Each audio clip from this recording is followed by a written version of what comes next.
नमस्कार दर्शक बंधु आसीगला बड़ खबर। मैट्रिक रिजल्ट 2024 केबे प्रकाश पाइब?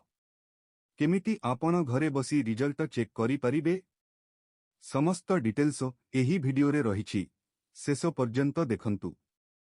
गणमाध्यम रिपोर्ट अनुसार उत्तर खाता मूल्यायन वर्तमान चलिथिबा 7 माध्यमिक शिक्षा बोर्ड ईएससी ओडिशा मेद्वय सप्ताह सुद्धा दशम श्रेणी मैट्रिक परीक्षा फल 2024 घोषणा करिबो बोली आशा करा जाउछि। चलित वर्ष 3082 टी केन्द्र रे अनुष्ठित ओडिशा मैट्रिक परीक्षा रे 5.61 लक्षरू अधिक छात्र छात्री अंशग्रहण करिथिले, जहां एहाकु राज्यर सबुठारु बड़ स्कूल स्तरीय मूल्यायन मध्यरु गोटिए करि दैछि।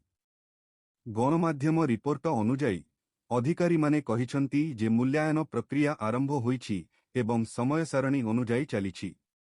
बोर्ड एहार साधारण समय सीमा पालन करिबो बोली आशा करा जाउछि। पूर्व धारागुड़िको में घोषणा समय को सूचाई देउछि। 2025 रे फलाफल में 2 रे घोषणा करा जाइथिला। गत वर्षर तथ्य दर्शाउछि जे 5,04,002 जन परीक्षार्थी मध्यरु 4,85,240 जन पास करिछंती, जहां मोट पास हार 94.69% रेकर्ड करिछि। बोर्ड सांप्रतिक वर्षगुड़िकरे निरंतर उच्च सफलता हार बजाय रखिछि।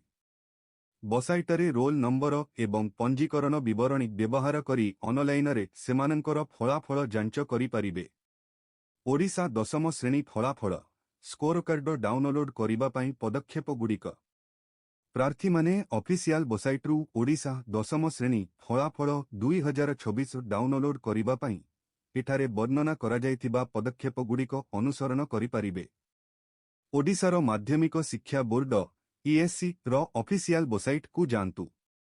होम पेजरे श्रेणी दशम मैट्रिक फलाफल 2024 लिखाथिबा लिंक उपरे क्लिक करंतु।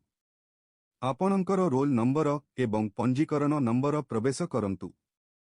विवरणी दाखल करंतु। आपणकर फलाफल स्क्रीन रे देखाजिबो। स्कोर कार्ड डाउनलोड करंतु एवं भविष्यतरे व्यवहार पई एक प्रिंट आउट नियंतु। आशायी प्रार्थी मानंकु ओडिशा दशम श्रेणी फलाफल 2024 रो संपूर्ण विवरणी पाइबा पई ऑफिशियल वेबसाइट सहित जोड़ी होई रहिबाकु परामर्श दिया जाउछि। रियल टाइम अपडेट एवं फलाफल सूचना पांतु। तेनु मैट्रिक रिजल्ट 2024 विषय रे एही थिला पूरा खबर। आपणक रिजल्ट केमिति हेला कमेंट रे जनांतु।